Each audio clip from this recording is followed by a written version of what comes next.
Hello, this is the PLCs at WEC.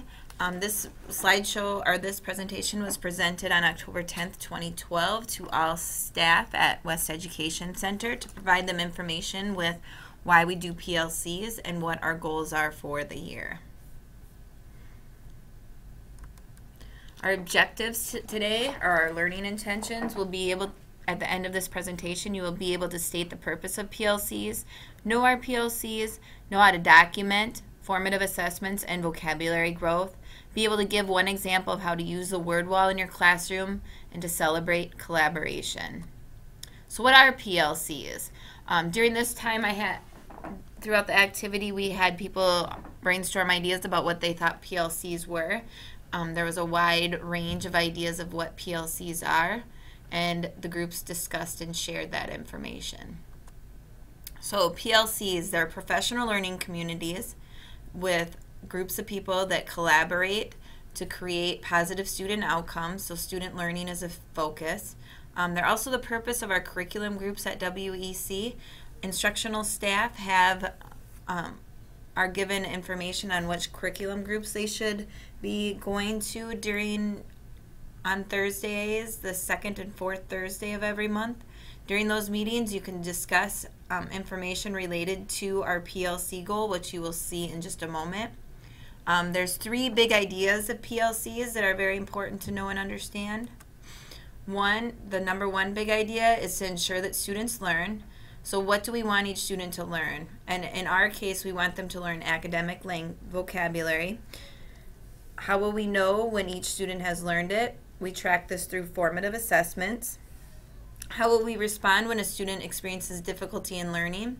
We'll work collaboratively to try to solve those problems. This is really neat because it's a shift really from teaching to a focus on learning. Then we can view ourselves as facilitators of learning rather than teachers. We're helping guide students' instruction through the use of data. Big idea number two, a culture of collaboration. Again, collaboration is huge. We want teachers to talk amongst each other to help make a difference in students' learning. Big idea number three is, as you can see, we do use a lot of data at West Education Center. Our focus is on results. A lot of schools have what is called DRIP syndrome, data rich but information poor. So our focus is to really make sure that we're looking at the data that we collect from those assessments to help guide our instruction. And then when we look at this information, we can collaborate together in order to make instructional changes for individual students.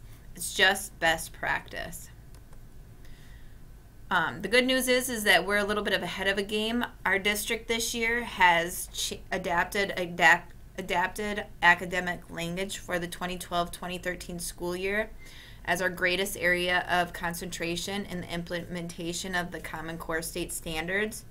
The concentration on academic language can be implemented in all the 287 program sites because of its broad application to a variety of programs and students. So when you look at our goals for this year, you can see that we're really focusing in on academic language as our focus for our students' goals and growth, and how we will be tracking that information and changing our instruction as needed will be discussed along the way.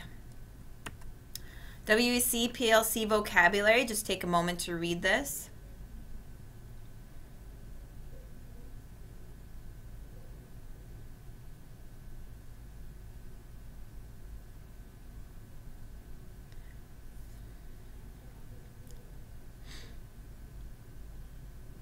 Real focus is looking at improvement of 65 new academic vocabulary terms by May 2013, and we'll be keeping track of this on a data form that I will be showing you soon.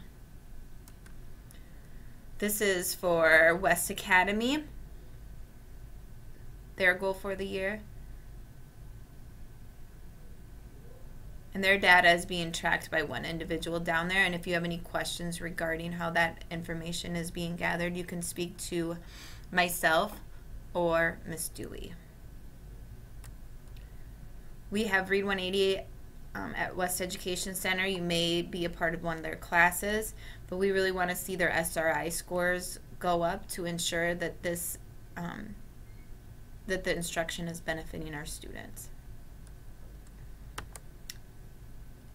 We keep track of all the information on Google Docs, and if you need any support, I can help you with that.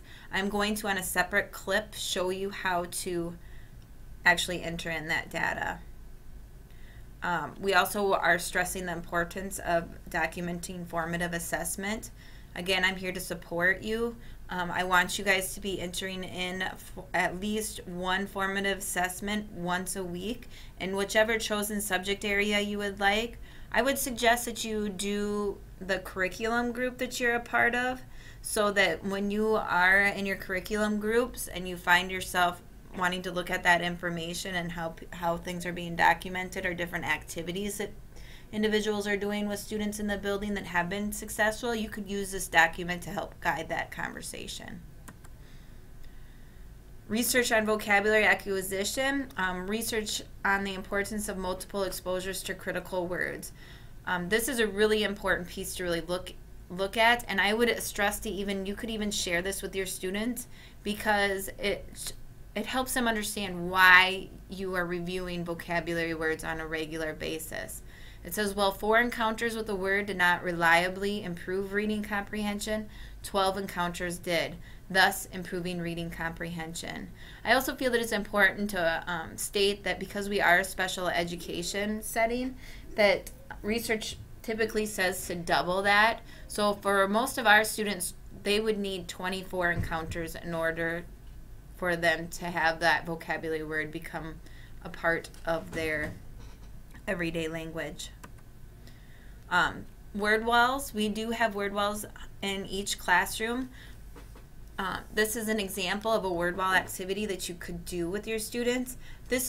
You'll be receiving emails from me once a week regarding word walls and formative assessments that you could use in your classrooms. The big picture is that at WEC, we would like the word walls to become more interactive, and this is just one example of how you could do that. So if you could pull out a piece of paper and number it 1 to 5 and participate in this activity, this would give you an idea of one of those activities that you could do with your students. So here it states, students are given 5 clues, and the goal is that by by the last clue, every student will have guessed the correct word. And you'll begin again by asking the student to number 1 through 5. So your first clue, I'm thinking of a word wall word. So if our word wall words included professionalism, credits, collaboration, PLC, RTI, education, then you would pick one of those word wall words to choose from. This occurs every day at West Education Center. So again, you would look at those word wall words that I'd stated and write one down. Clue number 3, the word I'm thinking of begins with the letter C. So write down which word you think it is. The powerful blank that characterizes professional learning communities is a systematic process in which teachers work together to analyze and improve their classroom practice. So then you would instruct the students to enter which word wall word they think it would focus on. And then my last clue, and again we want to make sure that every student gets this one, you would say, the word I am thinking of rhymes with collaboration. And then the students would obviously be, most of our students would be able to say then that the word wall word is collaboration. Collaboration, we're all here to support and learn from each other. And our job is to teach the kids we have, not the ones we would like to have, not the ones we used to have, those we have right now, all of them.